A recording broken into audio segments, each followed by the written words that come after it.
Loh. Lho nya. Kanca to. Endi priyaine?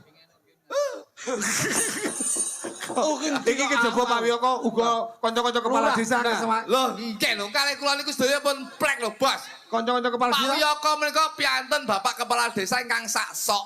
Lho, ya sok ana, sok ora menika Pak Wiyoko. Kowe tak jotos lho engko. Wong bapak iki piyaine kepenak dijak rembukan kok iso. Ora perkara rembukan. Jejere dadi menungso ki kadang-kadang awake iki dinamika kehidupan tuh pasti ada. Mulane kula ngomong sok ana sok ora iki kadang-kadang nggih gadah, kadang-kadang nggih mboten. Jenenge menungso lumrah. Menungso lumrah ngoten. Kadang-kadang seneng, kadang-kadang ya susah. Nggih mboten. Dadi lurah niku ora abot lho, Pak. Ya ora angel, ya ora gampang. Sok kala ya gampang, sok kala ya angel. Digawe angel ya angel. Ya angel digawe gampang ya gampang. Nyatane beliau nyambah lurah Mbah Wiyoko menika nuwun sewu. Apa masalah desa menika yen perkara angel digawe angel mumet, Pak. Ning insyaallah Pak Wiyoko menika dadi Bapak Kepala Diesel. Menika desa. Kowe contongmu iki. Bapak Kepala Desa. Bapak Kepala Desa. Insya Allah apa yang menjadi kebutuhan masyarakat, menjadi keinginan masyarakat, insya Allah beliau Bapak Wiyoko menjadi Bapak Kepala Desa akan menuruti apa yang menjadi aspirasi marga masyarakat sedaya ini. Lah niki lho, niki lho. Pak Wiyoko niku kula niku wis ngeten lho, Bos. Ponggok niki nggen kula. Kula niku lek bal-balan sobong mriki. Lho.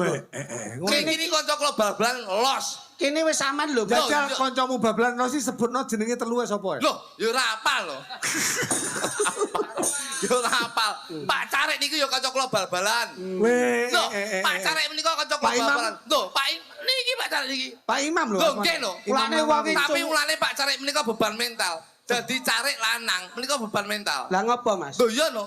Lek sing lanang diceluk Pak Carek, lek sing wedok diceluk Burik. Niku Pak ya.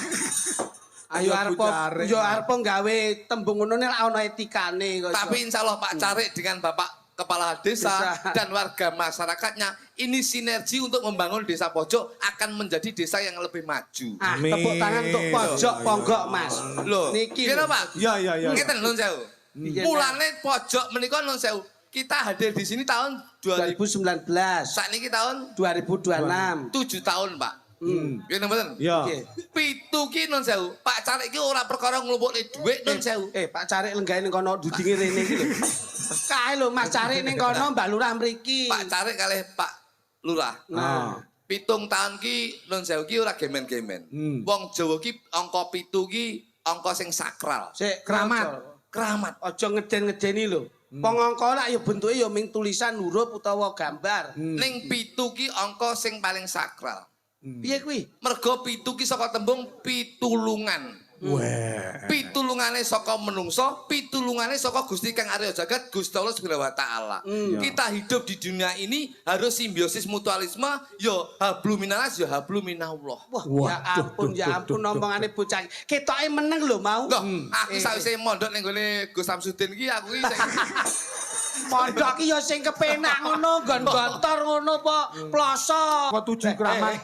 Ning ndi kene lho, kene aku. Loh, pitu iki keramat lho, Pak. Iya. Kuwi mang pitu dijukuk saka pitulungan. Saka pitulungan. Pitulungan ki saka tembung menungso ora iso urip dhewe, menungso ora iso nun sewu penak dhewe, ning menungso ya kudu butuhne pitulungane saka menungso liyane. Pondene kaya saranduning badan. Lho iya, kabeh tulung kudu tinulung. tulung tinulung. Loh, sik. Dasare apa lek saran duwe badan? Tulung tinulung. Lah, Lho, iki lho. pojok menika kula ngomong angka 7 ki sakral. Mergo pitulungan ki iso dipratandake ana ing ragane menungso. Weh, Iki sakral lho iki. Iki urung tau kok tok niki. Ora nutut sampean, sama ra nutut iki. Waduh. Piye? Kok ora nutut ki ngopo? Nutut nyatane ya teko kecangkep ngono lho, Bos. Ora nutut lah ya batal to, Bos. Iya. Lah pitu kok gambare saka sarandune badan. Keikhlasannya warga masyarakat pojok menika diduduhne angka 7 saranduning badan keikhlasannya. Umpamane Non cabde iki. Iso nyawang ora iso njupuk. Iso njupuk ora iso mangan. Iso mangan ora iso ngrasakne. Iso ngrasakne ora iso warak. Ora iso warak ora iso ngetokne. Ikhlase raga iku kaya ngono kuwi. Kuwi pojok iku kaya ngono kuwi. piye to Mas? Aku ndak ngerti Mas. Lah ora ngerti ki sekolah. Ngono. Iki ilmu dhuwur tenan lho iki. Iki ilmu ki dhuwur saking dhuwure, iki samber bledek nek. Iki ilmu Mas ora kok tingkatan Iso nyawang ora iso njupuk. Iso nyawang ora iso njupuk, iso njupuk ora iso mangan ora iso ngrasakne, iso ngrasakne ora iso wareg ora iso ngetokne. Kuwi keiklasane raga menungso sing dicontoh karo warga masyarakat pojok angka 7 menika, Pak. Jajal gambarane siji-siji apa jajal? Iso nyawang ora iso njupuk kuwi ibaratnya menungso ning ngarepe ade nek panganan. Oh. Ning ngarepe ade nek panganan. Enek mam. Iso nyawang. Iso nyawang. Sing iso nyawang sapa? Mripat. Ning ora iso njupuk. Iya. Sing iso njupuk sapa? Tangan. Tangan. Iya. Tangan ke iso njupuk ning ora iso maem. Iya. Sing mangan sapa? Lambe. Tutuk. Lambe. Oh. Lambe ke iso mangan ning ora iso ngrasakne. Nggih, nggih. Sing iso ngrasakne sapa? Ilat. Ilat. Ikhlase ragane menungso kaya ngono kuwi lho. Oh. Ning sak Ilat panganan. ke lho ya, ilat ke iso ngrasakne ning ora iso wareg. Sing wareg sapa? Wetenge. Weteng. Weteng kae ora iso wareg tok, ning ora iso ngetokne. Sing ketokne sapa? Apa? Lho, arek semuni silit ku sapa, Mas? Ya api. Ikhlase ragane menungso kaya ngono. Bener-bener. Dadi digambarke warga Gambarnya masyarakat. warga masyarakat pojok. Oh. Keikhlasannya itu bukan karena medit, tapi angka 7 ki angka sing sakral saka tembung pitulungan, pitulungane saka warga masyarakate, pitulungane saka Gusti Kang Arya Jagat Gusti Allah Subhanahu wa taala. Lho. Edan. Lho. Berarti ngerti ya kowe tetembungan gon Lah. sosial ngerti ya? Kene iki paham lho, Bos. Gon sedekah ngerti ya? Lah. Kowe tresnamu karo sing gawe urip karo tresnamu nampa dhuwit seneng ndi? Apa kuwi? Loh. Lah iya aku lak takon Iki disanting lho iki. sisi sosialnya. Awakmu dianggap Nah. apa lho karo Mas Didi karo aku. Oke. Yo. Kok tekok dhuwit bareng nyapa to, Loh, lah iya sisi sosial jare sampean ki awake dhewe ya enek sing nulungi, awake dhewe ya gelem nulungi. Kan ngono to? Iya, iya. Lah saiki tak takoni iki sowan piyai ndi? Pojok. Lah saiki tak tresno karo sing gawe urip. Tresno. Tresno karo sing kuwasa. Tresno. Tresno karo Mbah Lurah. Tresno. Diparingi dhuwit. Iya. Pairingi bayaran. Iya. Kowe nek diparingi bayaran, tresnamu dhuwit karo tresnamu sing gawe urip seneng ndi? Gusti Allah. Lah berarti engko mulih rasa dinehi. Loh, wis ngono. ora masalah, Pak. Oh iya. Kula niku menteng pojok ora duwe-duwe karo Mbah Lurah karo Mbah Carik. Ndak masalah, Pak. Lho lah kenapa? Wis lunas, Pak. Kowe apa yo ngerti lunas ora nih. Urung lho. Kuwi urusane Mas Hasim. Belasin lho. Lah kowe iki kemeruh. Belasin lho, Pak. Ngawur kadang ditropel bareng kanca. Neng ngene lho Mas. Nyapa? Segala sesuatu itu kalau sudah sampai ke Tuhan, ke Gusti Allah Subhanahu wa taala, Oke. sudah habis. Loh, Habis Jadi, ya apa? Wis entek. Loh, sing ngomong sapa? Lho, apa-apa ki lek padane kowe nandur ya. Ya toh. Alah dipasrahne Gusti Allah, wis entek omong-omongane. Dadi usahane awake dhewe kuwi kejaba Gusti Allah ning juga berusaha. Donga tok tanpa nyambut gawe ndek eneng gunane. Sampeyan ki ra paham, sampeyan. piye to Mas? Piye? Sampeyan ki ra paham lho, Bos. piye? Iki bersih desa lho. Lek ngomong babakan agama, pedhot usahku sampeyan. Siji ngomongne agama, loro ngomongne negara, lek ndak nganti-nganti keserimpet iso kena. Lho ke? Iya. Didu iki. Didu. Ayo. Sembarang aku karo awakmu apa mangsamu. Mbok yo ngerti nek iki piyai sepuh ora terus yak-yakan ngono kuwi. Aja ngono Mas, Dik. Sampeyan rasa belani sapa-sapa. Loh, Iki ora perkara sepuh dan enom. Lah, terus? Ning pengetahuan. Iya lho. Iya, tentang ilmu agama, ilmu kepercayaan, Wis. ilmu umum, warnya di aku tak ngalih. nyapo. Lah jare ra entuk melu. Lho kuwi melu. Oh lah ngono lho kok iso. Aku bingung melu ndi. Kayakno, mbok pilih seragam iki. Nyapa Mas? Roh dhewe karo iko apa? Lah nyapa? Padha gitu ya. Ora kok iso. Yo. Chemistry wae. Ayo, Apa sing ngomong nih? ayo apa? Lho. Takono tak wangsuli. Lho, tekan apa? Lho. Lah Ya, sampean ki tak tujuanmu sembarang piye? aku. Wong iki ditata ngene iki berarti maklifate kene, ngono lho. Nah, kuwi lho. Maklifate kene sampean ki minangka makmum. Lah Kene iya. imam, ngono lho. Mulane kuwi Pak Eko. Piye? Pak Eko. Hmm.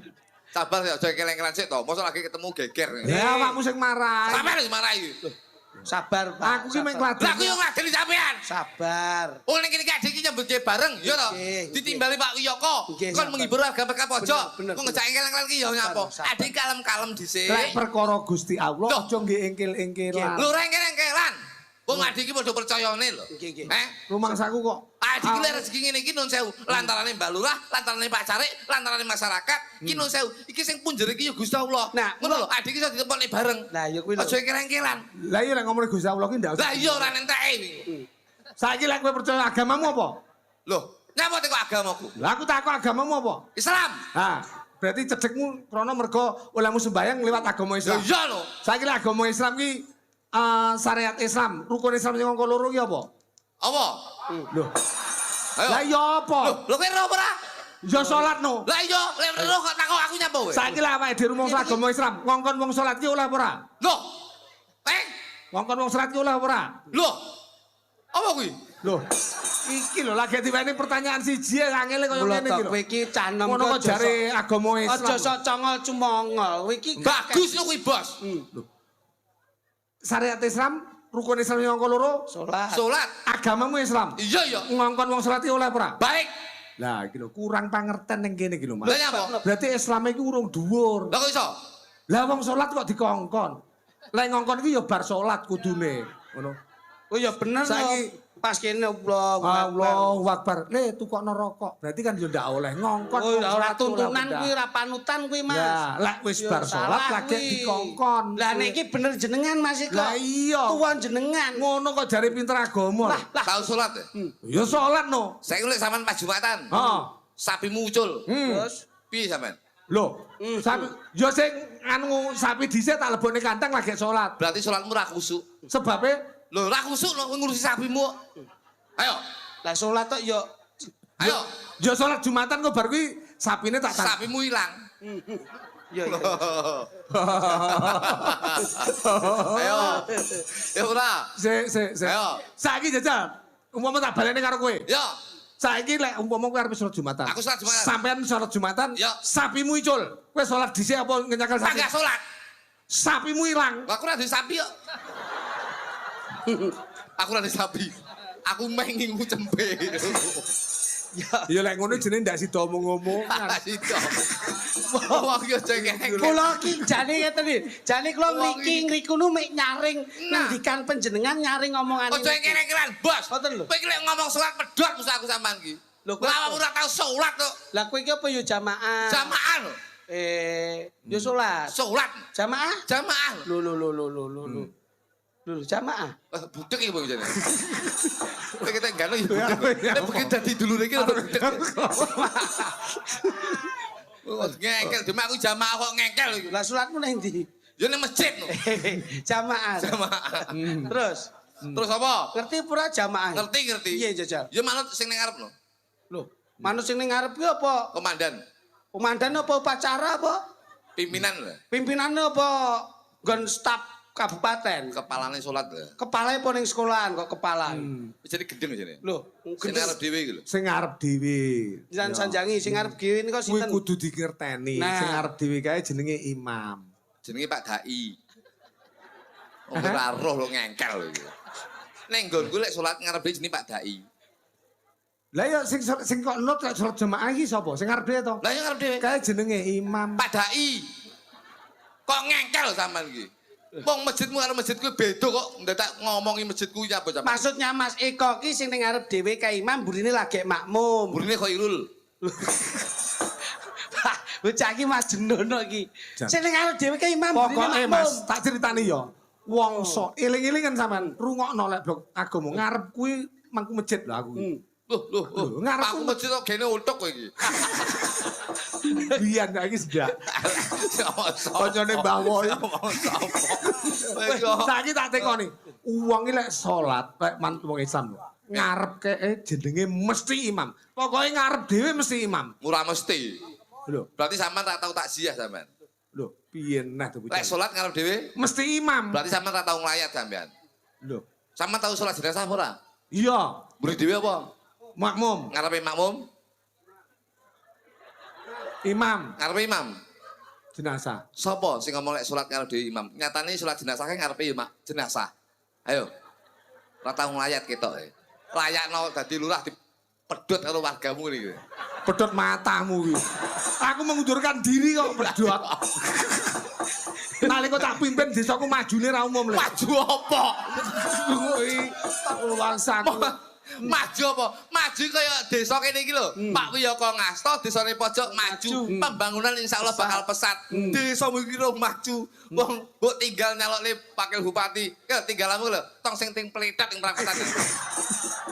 Ning lek wis tau ngrasakne. Ngeten lho, Pak. Kamu rasane nabrak. Paling tidak tau ngrasakne jabat. Jajal lek wani kowe maju lurah. Lho, mal. Lho. Aku jatahku dadi dagelan kok. Ben ngrasakne piye? Emoh. Dadi tuduhane margai piye? Mama, aku ra ndek apa-apa. Lek yo lek dadi jleput. Lakane awakmu nyalokne yo ora dadi yo odol-odol nalika kotak. Ngene lho, Mas. Truk yo mbok dol. Bis yo kadol, Begitu ra dadi awakmu tenger-tenger gendeng ngene. Mas. Kuwi pancen sejarah Ngeten, kehidupan. kula jelaske, Pak. Sejarah apa? Dadi- Wong iki ngene lho, Bos. Gusti iki wis nitahne kawulane. Nyipta. Iki sok ben dadi lurah, iki sok ben dadi carik, iki sok ben dadi petani, iki sok ben dadi Usaha. dalang, iki sok ben dadi yoga, iki sok ben dadi dagelan. Sampeyan ki wis dicipta dadi dalang. Kok sik ngengkel dadi wakil bupati, Loh, Kuwi berarti lak gege mongso. Saya kan juga ingin berjuang Berjuang apa? untuk keluarga. Loh, keluargamu saya mesti borong. Wong krek pengen nyalokne apa-apa, internal tuh penting. Lek wis internal baru eksternal. Wah. Wong keluargamu murat marit kok. Kowe kok tak pancal. Keluargaku morak-marit piye wong aku wis sakinah. keluargane murah. Sakinah. Sakinah. Sik to, iki bahasane keluargane murat-marit apa sikile sitok ning ngantuk. Sitokne srengan. Wong Mas iki iki mau melu-melu nengahi to, Mas. Kula niki jane mek mendel mawon. Jane isin to, Mas. Yayi lenggange ten iki wong tujuane beda kok. Loh, enek ini- sing ndelok tontonan, ana sing golek ilmu. Iki ben dadi pengalamane awake dhewe wong urip ning alam donya. Wong ki wis duwe bagiane dhewe-dhewe, dadi petani ya dhewe, dadi pegawai ya dhewe, dadi pengusaha ya dhewe. Dadi awake dhewe diberi apapun profesi ade, kita harus memanfaatkan dengan baik dan benar. Kowe jane ora simpel kok jane, Mas. Piye Mas? Wong urip ki simpel kok. Nyapa kok gelem nanggap wayang kuwi wis pratandha. Umpamane, Mas. Lho kene siar Sunan Kalijaga rumiyin kok nggih ndamel ngeten iki. Oh. Mula ora mudeng kenekan ki. Mula nggen pojok ponggok niku hebat. Kurawane kek kono, Pandhawane kek kene. Si Aragama. Nggih, Pandhawa lak nggon Sunan apik-apik. Kalijaga ki sadurunge dadi Sunan Kalijaga, Brandal Lokajaya. sampean wis nglakoni to. Nyatane tau main, tau minum, tau sembarang to. Iki kok kono barang nyapa to, Pak? Ndak dientokne sampean iki tak gambarne kaya Sunan Kalijaga. Oh, ngono. Dadi laku-lakune Ya Mas bener, Klitik bener. iki tenan. Aja nyawang sepihak, aja nyawang sebelah mata. Mas Klitik iki mbiyen ya tukang judi. Lho, kuwi lho. Tukang minum, iya to. Saiki mari Madhep mantep tawaduk tawakal. Ah. Ngawur ae. Jeung Sunan Kalijaga. sing Niki Mas, nakal oleh. Wong ki luwih becik nakal tundane iso menuju kebaikan. Oh. Ning akeh wong sing nata kebaikan ning duwe pamrih sing elek. Niku Lek akeh. Mas Klitik ndak. Biyen aku Serane apa? Loh, Iki duduk Sunan Kalijaga ki Sunan Jaga Kali. Mas Klitik tau nglakoni judi to, tau kecekel polisi mbiyen. Tau ya Mas? Nek nyapa to kok dadak. Wis mbok nyambut gawe golek sing penak to. Nyambut gawe. Aku ki mek ngomong nih. Jajal seksine Mas Bro. Ayo Mas. Ayo kuwi jaman biyen tahun 2000 dadak Lah ya tapi kan tahu. Ayo tahu iki media lho, iki media lho. Perjalanannya kaya Sunan Kalijaga. Tahu. Sing elek dilakoni, main kecekel, tahu. Tahu. Saiki wis tawaduh, wis tawakal, wis salat. No, ngono lho. Kanjeng Sunan Kalijaga ke main brandal ngecung rampok. Mau hasilnya ke didum-dumne wong-wong sing ra duwe. Oh. Lah wong kritiki main lho. Menang 30.000 manganin delik. Terus gue pandemi Sunan Kalijaga. Loh, pertama delik ki ndelok kahanan. Ki cukup orane ra cukup lah alung delik ngono lho. Nek ra cukup alung delik aja metu ngono lho. Wong ya aja. Lenggahipun Bapak Wiyoko. Pak Wiyoko menika didereke- sampun terbukti, Pak. Asmane Pak Wiyoko. Nah, kuwi lho. Wow. Wiyoko. Wi menika saka tembung wilayah pojok desa menika insyaallah bakal dadi desa sing gemah ripah lo jinawi, ora bakal kekurangan sandang pangan tuwing papan. Yo. Ya menika yasa. Yasa ki gawe desa pojok ki piye dimen dadi desa sing ayem tentrem gemah ripah loh jinawi. Kondisi dan situasi beliaunya bisa menempatkan dadi lurah ora gede atine, ora gede besar kepalanya, paribasane tetap andap asor nyerawung terhadap warga masyarakatnya. Pak Wiyoko nggelar gamelan. Gamelan iku gawe amaling liyan. Insyaallah apa sing dadi gaweling amaling liyan, wolek senso nyenengne wong liya, insyaallah bakal disenengne karo dening Gusti Allah Subhanahu wa taala. Gamelane ana perunggu. Perunggu iso tembung menika pepeling. Pepeling nang gak wayang-wayang menika wayahe sembayang dadi manusa kang urip ning alam donya aja lali ya budidaya ya manembah marang Gusti kang Arya Jagat. Ru Menika saka tembung rukun wargane. Rukun wargane itu yang menjadi prioritas warga masyarakat pojok sedayanipun. Iya. Gu menika gugu. Gugunen dawuh wong tuwa, gugunen dawuh guru, gugunen dawuh para ulama. Loh, Oh iya. gamelane digawe pelok slendro. Pelok saka tembung P menika pepeling, Pak. Iya. Pepeling menika saka tembung wong ki aja lali jaman mulyane ning ini jaman rekasane. Iya. Lok menika logistik. Apa kuwi? Loh, bahan pangan. Lah, mula metu iki. Bahan pangan ki aja lali. Begitu saya bilang logistik, logistiknya menika dalam menika. Iki pelok slendro. Selain menika selenco. Selenco ing tembung menika insyaallah beliau pejabat-pejabat yang ada di Sapojok insyaallah ora bakal selenco ing tembung. Loh, Iya. dro. Menika dru